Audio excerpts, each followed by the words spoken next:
Well, if I take the portion as the intention of Balak and Bilam, from the fear of actually that something, not something, the appearance of Israel within the world, within reality, is threatening their dominion. It's threatening their way even of perceiving themselves, the world, deity, everything. He's saying they're covering the eye of the earth. It means they're covering all the ability to see how to actually use resources, how to get power in order to manage our existence here. Okay? Because what we see is that they are going to actually conquer the leadership of our life. And the will to receive does not want it, of course, which they represent. So now there is an inner dialogue, okay? An inner dialogue of, this is why Israel needs to conquer Sichon, the discourse. First, Israel needs to conquer the discourse in all levels. It means what will be the topics and value of the ability to speak.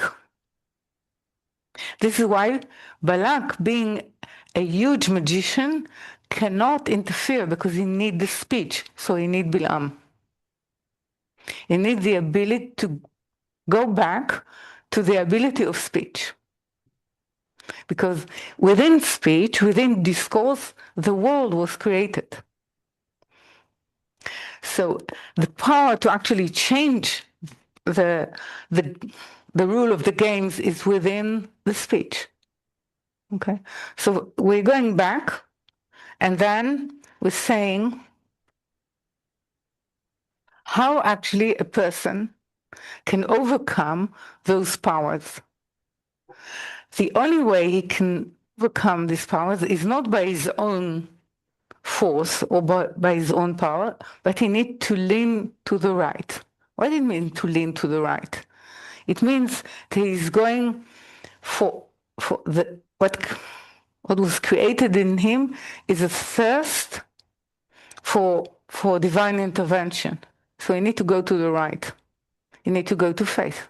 You need to go to grace, which is water, which is to do with the right. In Hebrew, it has to do with the right. In English, it has nothing to do with water. מימין זה מימין, כן? It's to do, מימין, it means that it's of the nature of grace. Now, it is said that by grace the world will be built. So it's not, so it means that the left is creating the need for grace. This is why it's really accurate to say that the world needs a prayer. Because prayer suggests that we are willing to stand trial and we are willing to ask for help from the higher. Because we know that within the way we perceive, we are not able to actually move or build the world as the world should be built. So I know that there's not much of a debate or opening the value of grace, of Hesed, in Hebrew, because it's always above reason. So you cannot debate it like Buddhists. Yeah, because it's not debatable because it's beyond our reason always, because it has to do with faith. It's exactly that which we are not able to define. And yet, Balaam, who did not have faith, has these words that become it's part of our liturgy. We recite it every Shabbat. Yeah. But what happens is he is nominated by Balak, which is in Hebrew you see really the core and the top, I would say, the highest root of the will to receive to oneself is nominated to curse.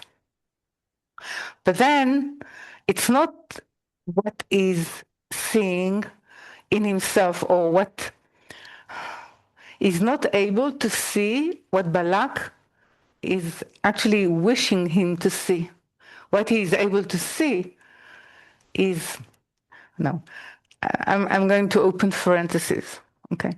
Well, what the Zohar is saying, that actually what Bilam was relying upon was the two renegated, rebellious angels with these Azar and Azael, which were against the creation of Adam. Now, it suggests that if you resist Israel, you resist the creation of Adam. So you're going with the forces that fell. They fell from grace. Okay. So if they fell from grace, what we need to actually rebuild is grace. This is why it says. So now he is trying to speak their argument. Bilam is relying on Azar and Azazel to actually express the argument against Israel, which is against the creation of man. What happens is what happens in reality, that the forces for creation were actually uttered and man was created, Adam was created. So this is what is happening actually at that point. Something is overtaking the ability of speech or discourse of Bilam, and it's turning, this is actually Reformation. But isn't it throughout. It isn't also what you just said a minute ago about willingness to die. Balaam actually is defying his king.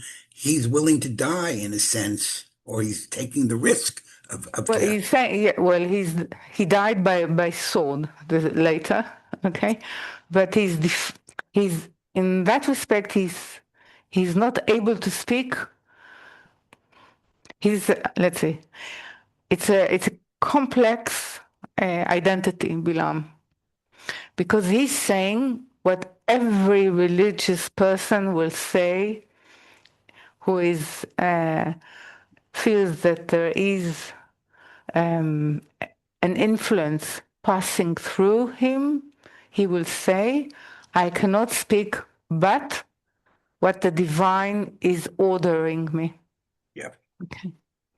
So he's committed to that. Now, commitment to that suggests that actually, if he betrays that, he betrays his identity. So the whole stature that actually caused Balak to come to him. So he's losing that. If he's disobeying the principle. If he is obeying the principle, he cannot control the message. So this is why it's a lose-lose situation.